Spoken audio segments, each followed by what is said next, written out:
Buenas noches, amigas, amigos, a una nueva sesión de Diálogos Marco Escudero. Vamos a tener un tema complejo, como es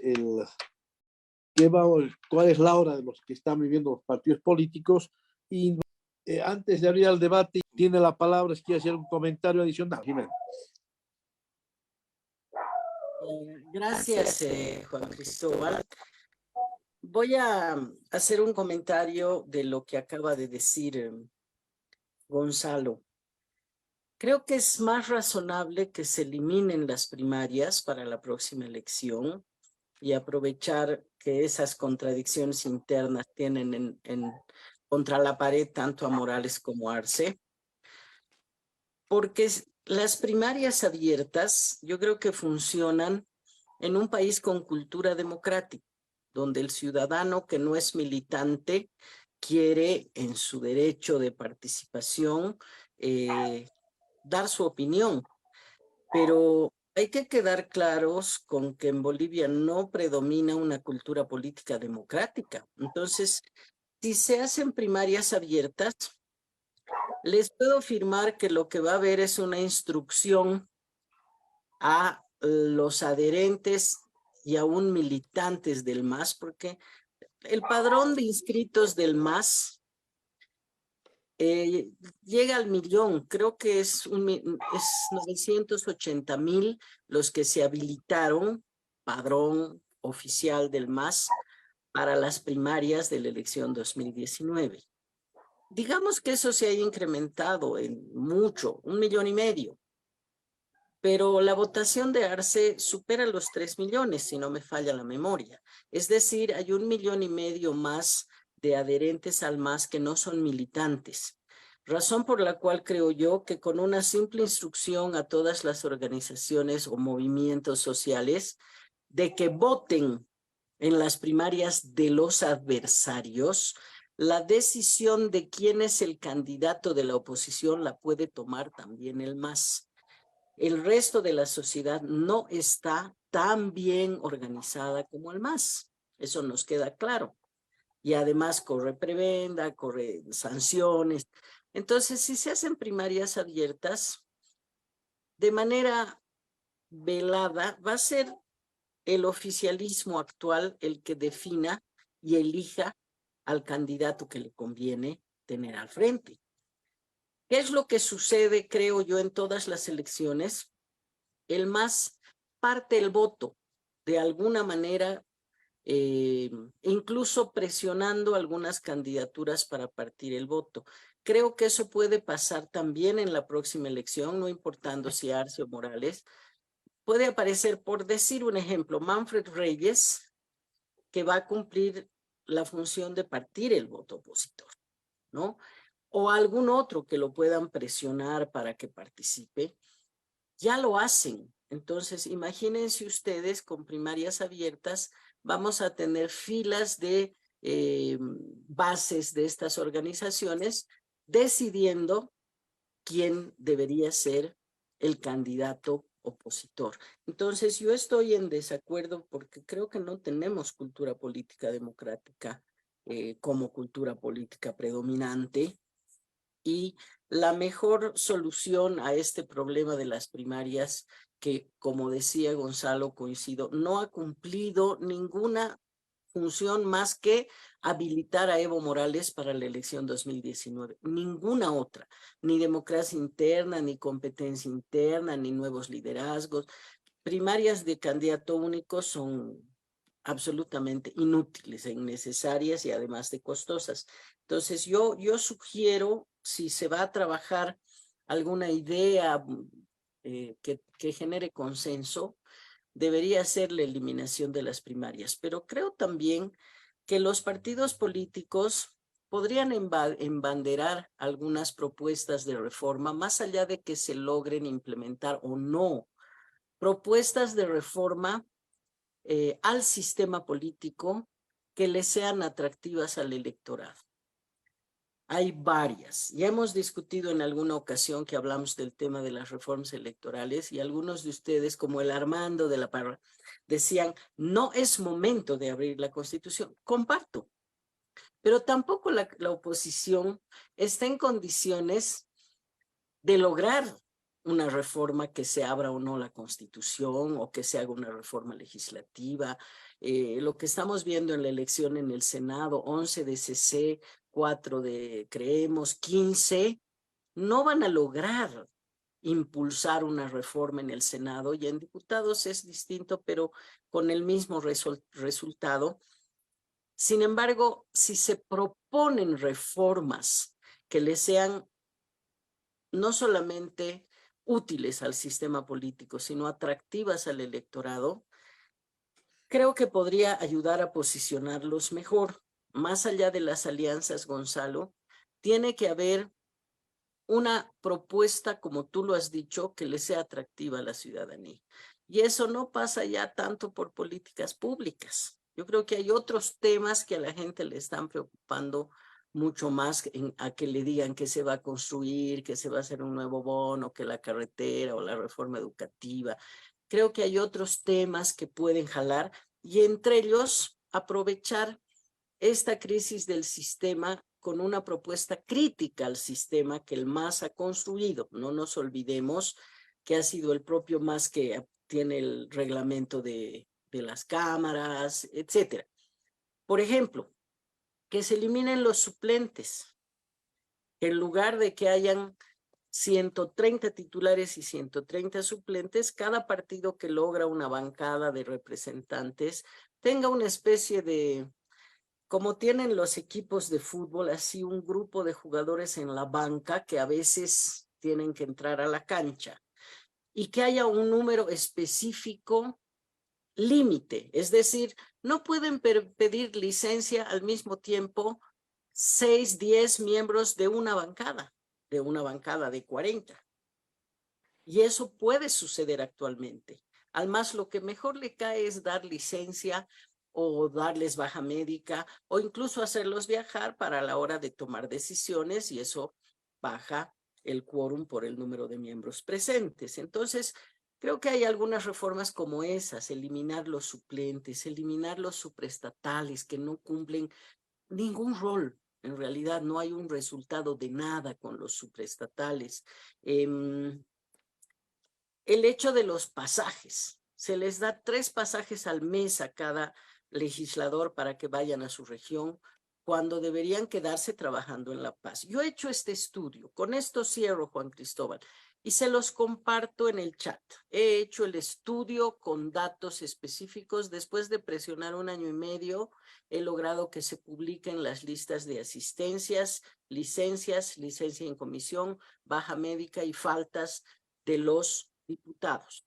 Al final del mes se publicaba un papelógrafo por 1 semana en la puerta de la primera secretaría que tú podías ir y fotografiar.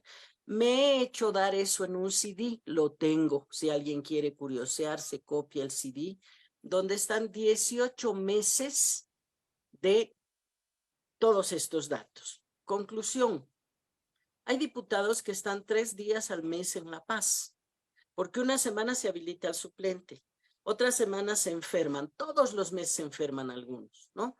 Y otra semana piden licencia porque tienen que dar una conferencia, reunión de esto o aquello, o viajan.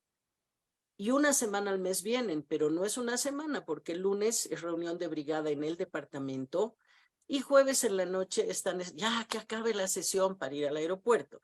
Entonces están martes, miércoles y jueves en La Paz. Hay otros que están hasta 2 semanas, lo que implica 6 días al mes trabajando en La Paz, porque tienen el pasaje pagado por el Estado para volver a la región.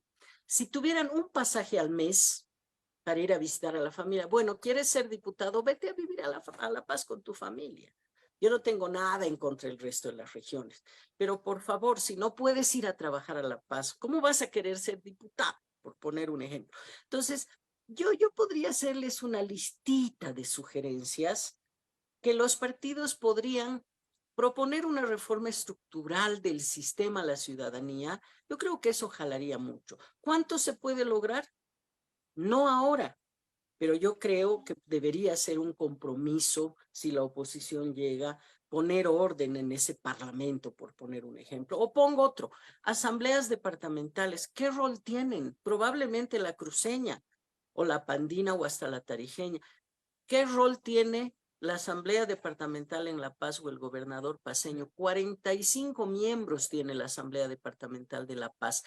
Cualquiera de los paceños presentes, deme un nombre de algún asambleísta. Con esto termino. Voy a dar la palabra a Ronnie McLean. Muchas gracias. Yo quería contarles que más o menos el año 89, yo propuse en ADN cambiar los estatutos y hacer una elección abierta para las candidaturas a la presidencia y demás.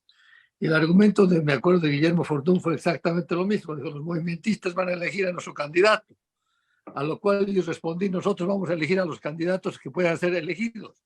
El control viene por el otro lado. O sea, los candidatos tenían que ser habilitados por el partido para que no aparezca cualquier tipo.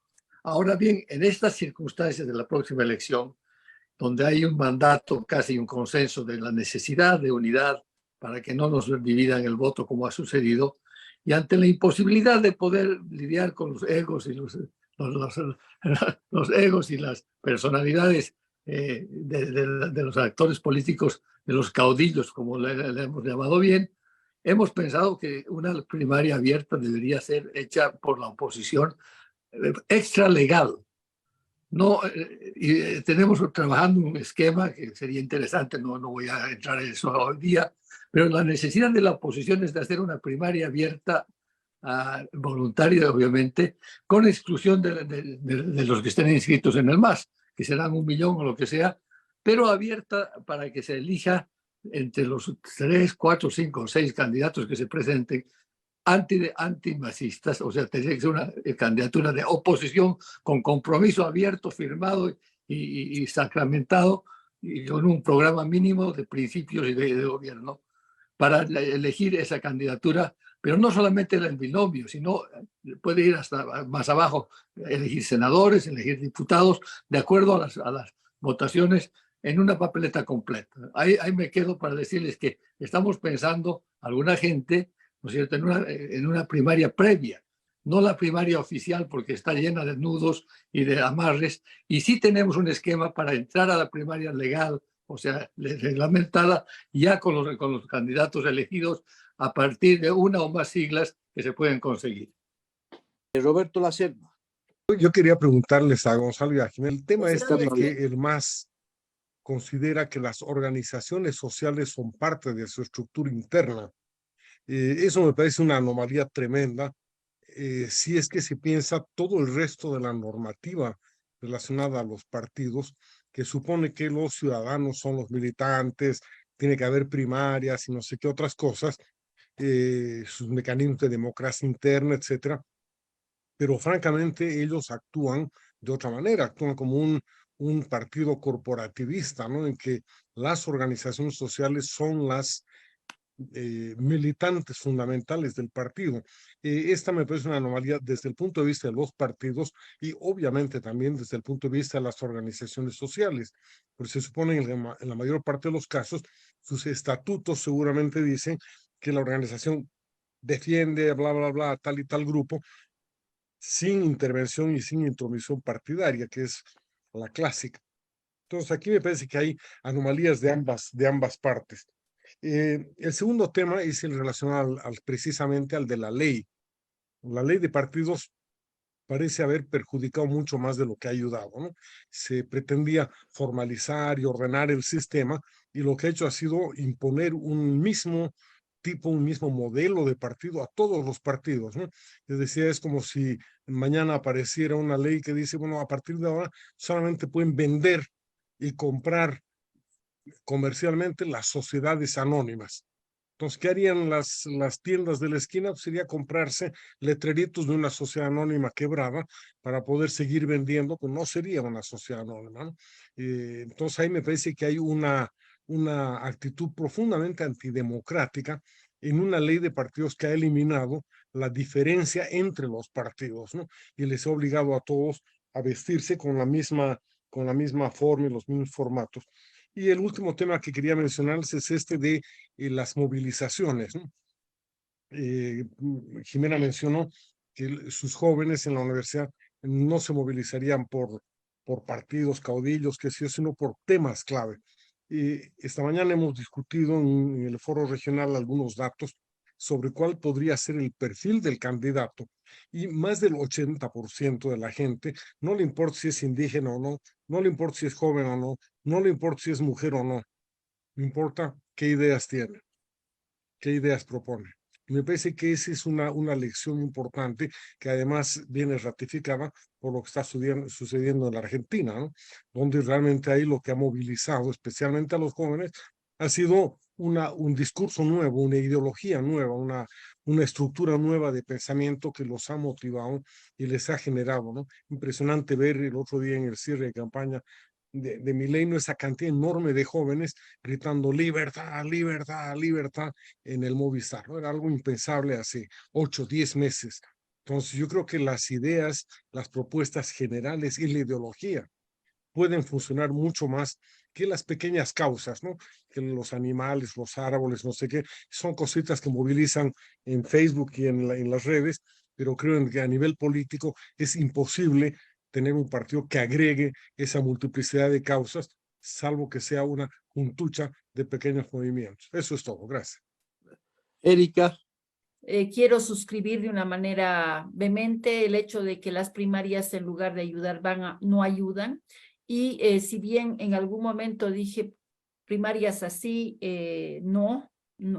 así no pueden ir, y haciendo algunas propuestas, la apertura de primarias a la ciudadanía también plantea los problemas que ha señalado Jimena. Y además, en algún momento yo recuerdo que cuando se hizo el esfuerzo antes, hace mucho tiempo, de hacer primarias abiertas a la ciudadanía, una elección de dirigencias internas abiertas a la ciudadanía, no faltaron las componendas entre partidos. No sea, compañeros del MIR fueron a hablar con gente de ADN y de MNR, de los enemigos, para que traigan camiones de gente para votar para su propia. O sea, no está eligiendo la ciudadanía, y no sé si la ciudadanía de verdad accedería a participar de una manera interesada en este tipo de eventos. O sea que yo sugeriría que podríamos ganar todos si se lanza la propuesta de suprimir o suspender hasta que se estructuren mejor los partidos y cambie la cultura política, la idea de primarias. Esa es una primera idea. Y me parece muy bien que lo que señalaba Jimena, no cerrarnos en las primarias solamente, sino en otras ideas adicionales. El tema de los suplentes, hace tiempo también nos hemos sumado, hemos planteado ese tema, los supraestatales. Yo tengo hace muchísimo tiempo 2 propuestas que se han planteado y que se podrían plantear, además, como un elemento movilizador. El primero, se habla mucho de parlamentarizar el parlamento, la política, el sistema político. Retornar a la posibilidad y a la obligatoriedad de que todos los que encabecen las listas presidenciales sean parte del parlamento. Eso ha ayudado mucho a la emergencia de liderazgos nuevos. Evo Morales ha hecho uso de eso. Guillermo Bedregal, de la estrella del MNR, cuando era candidato, también lo ha hecho. Marcelo Quiroga Santa Cruz.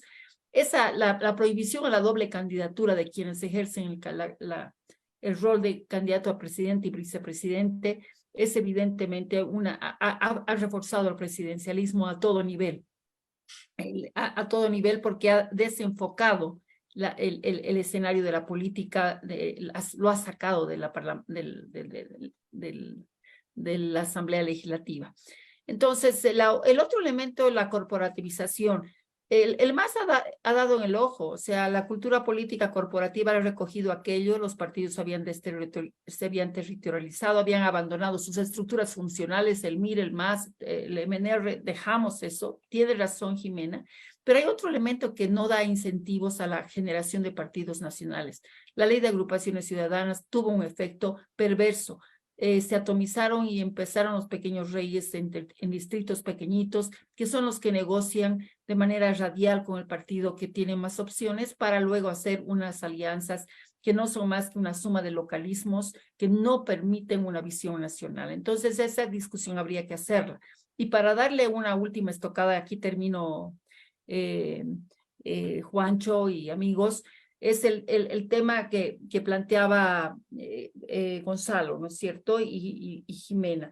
Las organizaciones, y Roberto.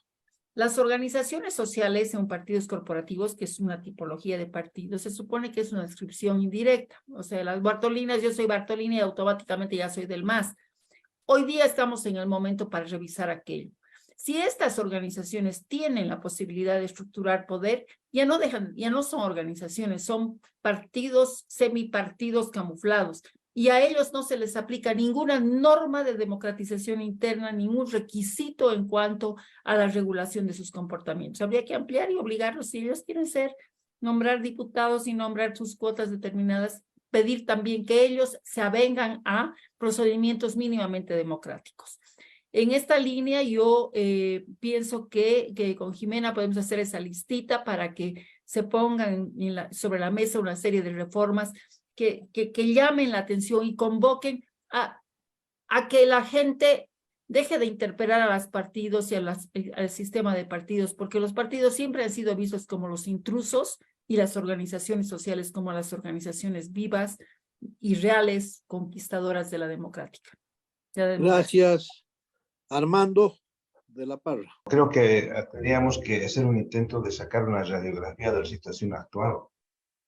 Cuando estamos hablando de partidos políticos, creo que lo estamos haciendo de una forma muy teórica.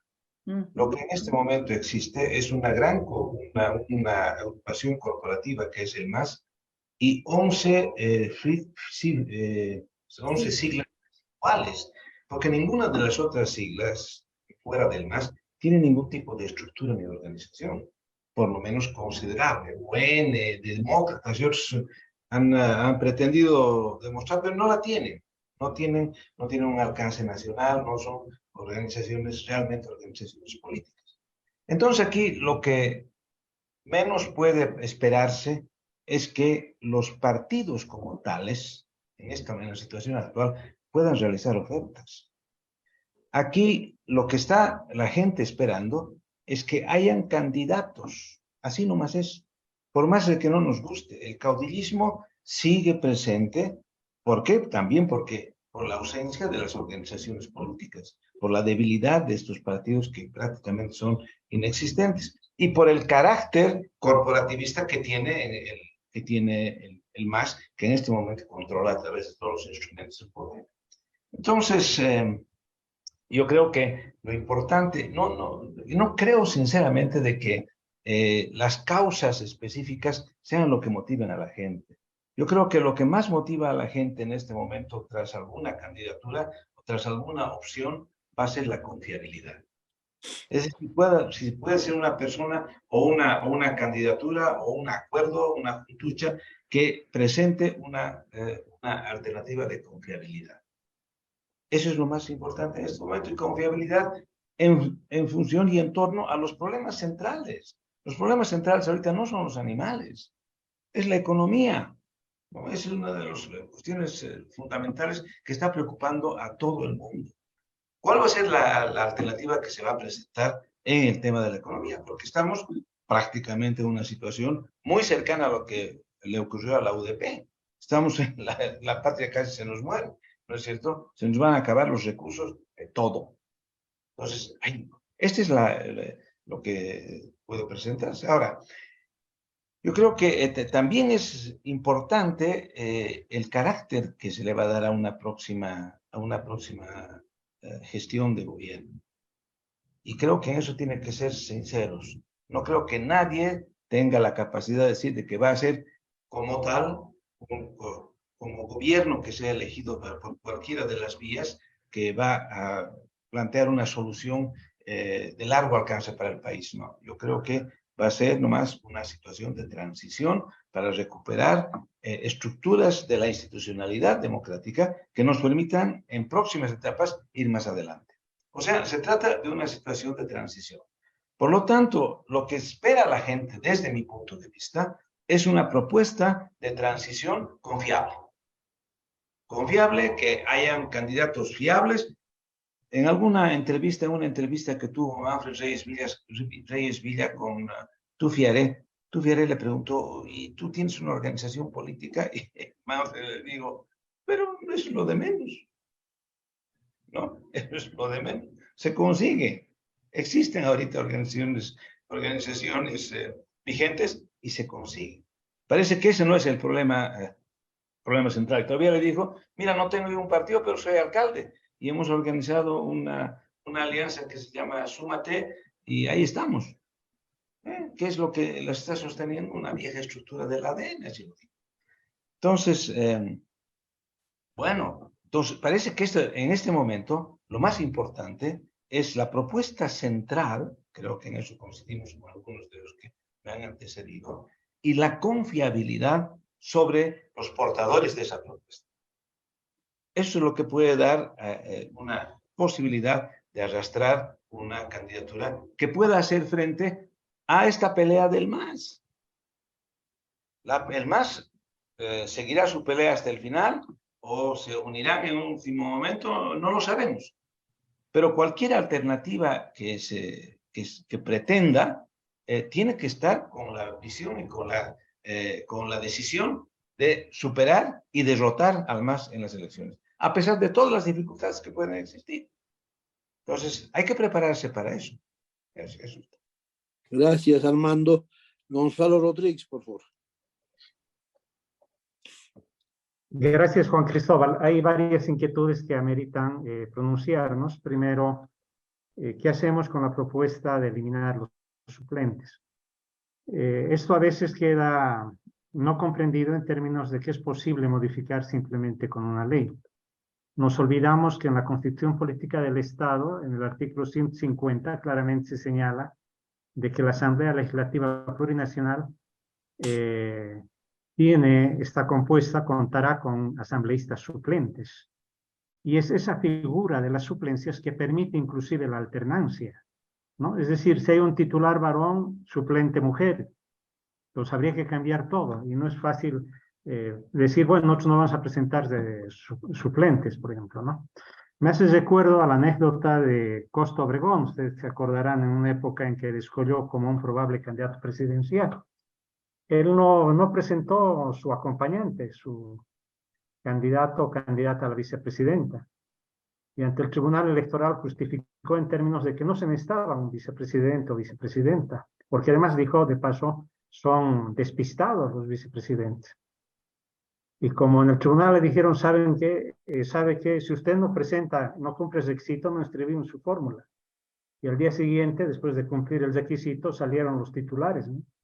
Costa Obregón ya tiene su despistada. Entonces, ese tipo de anécdotas nos permiten ver que a veces, cuando hay obligaciones legales, constitucionales, es imposible zafarse de ellos. Ahora, lógicamente que antes de que existan los suplentes, que no viene de este régimen del MAS, viene de mucho antes, de los años 90, se entendía que los suplentes eran los que estaban como titulares en la lista y que no habían accedido a una banca parlamentaria, ¿no? Pero en los hechos fungían como suplentes, porque la gente puede morir, puede renunciar, puede asumir otro cargo y de alguien tiene que suplir, es una necesidad real y hay que encarar de alguna manera. Pero en este caso, en el proceso político boliviano, el tema de la alternancia de género es una figura clave que complicaría bastante si es que eliminamos las suplencias. Bueno, de todas maneras hay que cambiar primero la Constitución para hablar en serio de que propongamos al país no presentar suplencia. La otra inquietud que me parece interesante es definir este tema del corporativismo, ¿no? Porque correlacionamos al movimiento, al socialismo como, bueno, la práctica tal vez evidentemente así sea, ¿no? La excelencia del corporativismo como gestión política porque ha cooptado a diferentes organizaciones sindicales, sociales, bajo su mandato partidario. Pero no olvidemos que en la misma Constitución de los años 60 se hablaba de la participación de las organizaciones cívicas, siempre y cuando emitan resoluciones internas que conforme a su estatuto aprueben alianzas con los partidos políticos. No hablaba de organizaciones cívicas, de movimientos sociales, no hablaba de organizaciones sindicales o movimientos sociales, pero hablaba de organizaciones cívicas, igual los incorporaba al proceso político. Y el momento en que estamos en el país con agrupaciones ciudadanas, estamos con los pueblos indígenas originarios campesinos, lógicamente sectores sociales organizados quieren participar de la vida política, además que en muchos casos lo hacen. no será necesariamente por la vía de la militancia partidaria en el sentido estricto, riguroso, ¿no? Lo hacen en las calles, lo han hecho el 52, lo han hecho el 78 en las movilizaciones por la democracia, lo han hecho también en las movilizaciones de las plataformas ciudadanas el 2019, y quieren tener alguna forma de presencia. Ahora, lógicamente que hay que procurar que esa relación entre los partidos y la sociedad civil organizada en diferentes formas pueda ser una relación sana, no perversa, ¿no? Y tal vez el mejor ejemplo en su momento fue lo que nos pasó el 79, a finales del 79, cuando 4 mujeres mineras encabezan una huelga de hambre, se suman a esa lucha una cantidad grande de universitarios y otros sectores sindicales, y llegan casi al millar de huelguistas en todo el país, y ninguna de esas personas eran ciudadanos autoconvocados. Todos tenían su organización sindical y habían considerado dentro de su organización el hacer esa acción política exclusivamente vinculada al futuro democrático del país.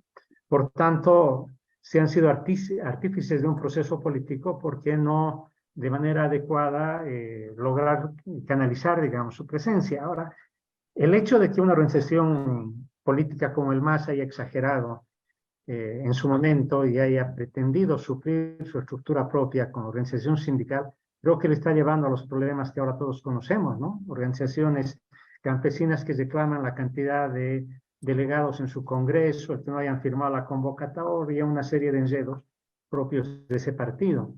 Pero en definitiva, al margen de que estén o no estén de esa forma incorporados en la política, hasta cuando no había partidos políticos, los sectores sociales resultaban involucrados, ¿no?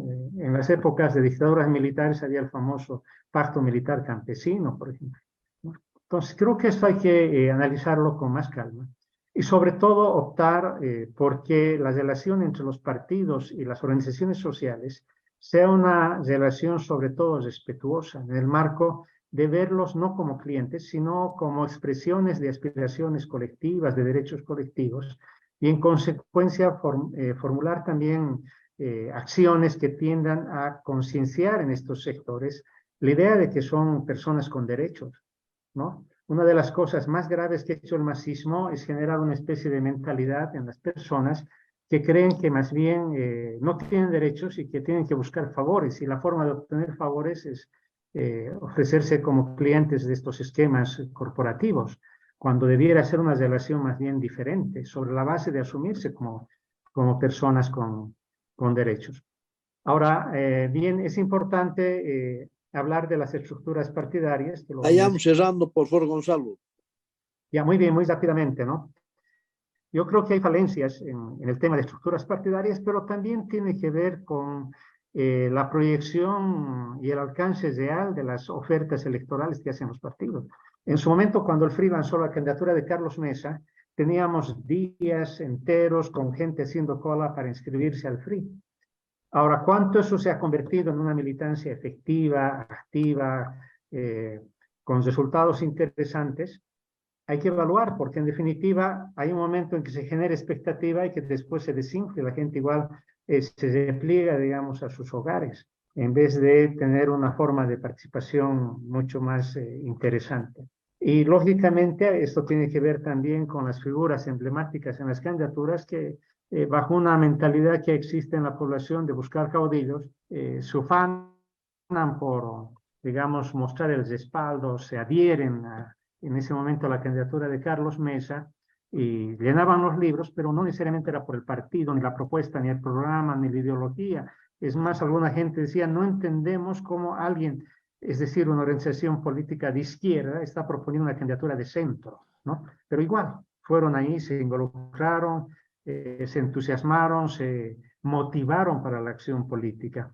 Y en este caso está probadísimo con varios aspectos similares de que las candidaturas no son el factor, digamos, que llega a nuclear la acción política, llega a motivar, desencadenar o a gatillar la acción política de los sectores sociales o de la ciudadanía no organizada sectorialmente, como personas tal vez individuales, y eso hay que asumirlo como una realidad y ojalá haya propuestas más bien interesantes de candidatos que puedan motivar de manera adecuada la acción política a la gente en una visión y propuesta democrática. Y finalmente creo que el tema de propuesta tiene en este momento que ver con los problemas más urgentes que tiene el país, ¿no? Como es la economía, el tema del poder judicial, las libertades ciudadanas, el garantizar el Estado de Derecho, etcétera, que son elementos más generales que van por encima de las causas circunstanciales de este milenio, tal vez, o novedosas de este milenio. Estas otras son motivaciones muy profundas, pero que están presentes últimamente en Bolivia, porque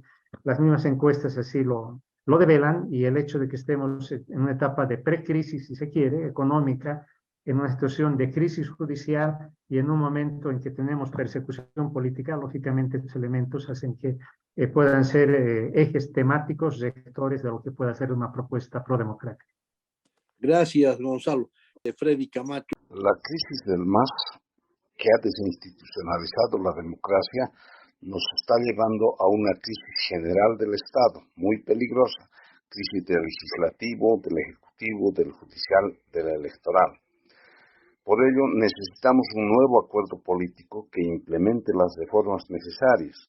Caso contrario, la violencia ronda amenazante. Lo demás parece que son parches que no solucionarán la crisis. El escenario donde se logre el acuerdo podría ser el Parlamento Nacional, donde el movimiento al socialismo, comunidad ciudadana y creemos son los actores a los cuales se podría fortalecer con la participación de la sociedad civil, instituciones académicas y la comunidad internacional. Esta propuesta puede parecer ingenua o impracticable, pero así fue antes, en 1992, si mal no recuerdo, que se lograron acuerdos que modernizaron las instituciones de la democracia. Entonces, estos partidos, estos parlamentarios están ante la gran oportunidad histórica de darle al país una estabilidad, un acuerdo que estabilice la democracia boliviana y que permita encarar el conjunto de reformas estructurales que se requieren en este momento. Lo demás es actuar sobre parches. Walter Guevara. Me parece importante señalar dos hechos que confrontan todos los partidos, todos los candidatos con opción electoral hacia adelante. El primero es que en el electorado se ha creado en casi todos los países del mundo, incluido el nuestro, un grupo creciente, si no mayoritario, de lo que yo llamo los imputados. O sea que el sistema de partidos, los partidos individualmente y los candidatos deberían tomar en cuenta a este grupo que rechaza no solamente a los políticos, a sus ideas, a sus programas, rechaza a la política como tal, y la actitud más generalizada es el rechazo absolutamente a todo, ¿no? Ante eso, hay oportunistas tipo Milei, tipo Donald Trump, que logran sintonizar con los imputados, ofreciéndoles soluciones sencillas a problemas complejos y apelando a sus miedos y a sus iras, ¿no? Entonces es una pena que la distorsión del sistema político partidario inevitablemente, más allá de todas las buenas intenciones que se han expresado acá, mucho de lo que se ve distorsionado en el sistema de partidos, en los partidos y en los candidatos, proviene de este problema de que hay un rechazo. Y en Bolivia todavía no ha aparecido un oportunista tipo Milei o tipo Trump, ya sea de derecha o de izquierda, que apele a los miedos y a las rabias y a los prejuicios de los imputados, ¿no? Es una pena que sea así, pero es un hecho que los partidos confrontan y sería bueno que puedan realmente desarticular eso. El segundo hecho que encaran todos los partidos con opción electoral, me parece, lo voy a decir dogmáticamente, lo puedo probar en otra ocasión, es que la única manera que cualquier candidato del MAS pueda ganar las elecciones presidenciales del 2025, sea Arce Catacora o sea Evo Morales, es con un fraude mejorado en su ejecución, menos chambonadas y mejor disimulado. Porque obviamente Arce Catacora como economista no tiene ahora las mejores notas. y como demócrata, después de que ha intentado quitarle la base radical al MAS, apresando a la Yanine, etcétera, y hablando de golpe de Estado, tal y tal, el sector medio del voto que decide, el voto moderado de libre disponibilidad, no se va a volcar, ni por el Arce Catacora, ni por el Evo Morales. Y si sumas ese sector al sector que es antimacista rápido, que es otro tercio, hay 2 tercios que están realmente en contra de cualquier candidato del MAS. Pero, obviamente, eso supone que los partidos tienen que trabajar a ese sector medio, tienen que convencerlo, persuadirlo. Y la cosa que sería importante es que los partidos se pongan de acuerdo en armar equipos de cómo documentar el fraude próximo, porque a mí me parece que es inevitable. Aquí estamos hablando de un montón de propuestas, no diré como si esto fuera Suecia, pero con prescindencia del hecho de que la lucha en este momento entre el MAS del Evo y el MAS del Arce Catacora, quien controla no solo los movimientos sociales, sino quien controla el organismo electoral y el Tribunal Constitucional, que va a decidir eventualmente si se mete o no en que si Evo puede o no ser candidato, ¿no? Y en todo caso, me parece que los estrategas de Arce Catacora y de Evo se dan cuenta perfectamente, más allá de la oposición, de que tienen que armar un fraude mejor articulado, más disimulado, más efectivo, porque es la única manera que pueden ganar la elección. Y si la oposición no tiene mecanismos aprendidos de octubre y noviembre de 2019 para denunciar eso, para documentarlo y para crear un nuevo alzamiento popular, entonces vamos a merecer lo que nos toque, que se va a llamar Arce Catacora o Evo Morales. Seguramente uno de ellos va a ir a la segunda vuelta con el otro y el resto de los opositores vamos a seguir llorando. Eso es todo lo que quería decir de manera dogmática. En otro momento puedo probar estas 2 aseveraciones. Gracias, Walter. Y culminamos con Gonzalo Flores. Yo voy a tratar de hacerlo realmente cortito. A ver, yo creo que no hay que perder de vista el problema que se quiere resolver. El problema principal no son temas de la administración electoral, ¿no? El problema principal es el MAS y sus ideas equivocadas de comunitarismo, intervencionismo, estatismo, socialismo, etc. Ese es el cáncer. A eso hay que dirigirse, ¿no? Como un todo. Yo aprovecho para informar, estoy metido de cabeza en la organización de una fuerza liberal. Vamos a ver cómo nos va. Por el momento somos varios grupos liberales y estamos tratando de extenderlos a ver si podemos crear una entidad un poco más formal. Ya les contaré.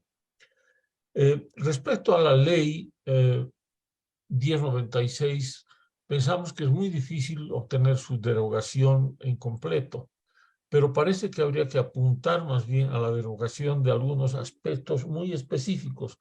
Uno es este tema de las primarias, que no corresponden a nuestra cultura política ni a la situación y que han demostrado no funcionar. 1. 2. La ley en algún sentido es anticonstitucional, porque la Constitución permite la participación política y la organización de partidos, pero la ley pone unos criterios, unas exigencias tan grandes en términos de firmas que legislan en sentido contrario, porque las firmas no son como las firmas cuando apoyas un referéndum, son firmas de militantes, de gente que decide adscribirse a un partido, entonces son de una cualidad diferente y mucho más difíciles de conseguir. Y no existe ninguna razón para haber fijado los números que se han fijado. Son números totalmente arbitrarios. Y si la ley no puede ser algo, es justamente eso, no puede ser arbitraria. Y tercero, hay que reducir el tema del control doctrinario. La ley 1096 establece que los partidos tienen que demostrar de qué manera van a estar apoyando el Estado plurinacional, el multiculturalismo, la economía plural, el enfoque de género, etcétera, cuando puede ser perfecto que un partido tenga una visión totalmente diferente que no contempla esas cosas. Cuarto, la ley va muy lejos y le da unas capacidades muy grandes al Tribunal Electoral prácticamente de manejar la vida de los partidos mediante la verificación de una serie de procedimientos que en muchos casos son abusivos. Entonces, esos 4 elementos se podrían derogar o por lo menos minimizar.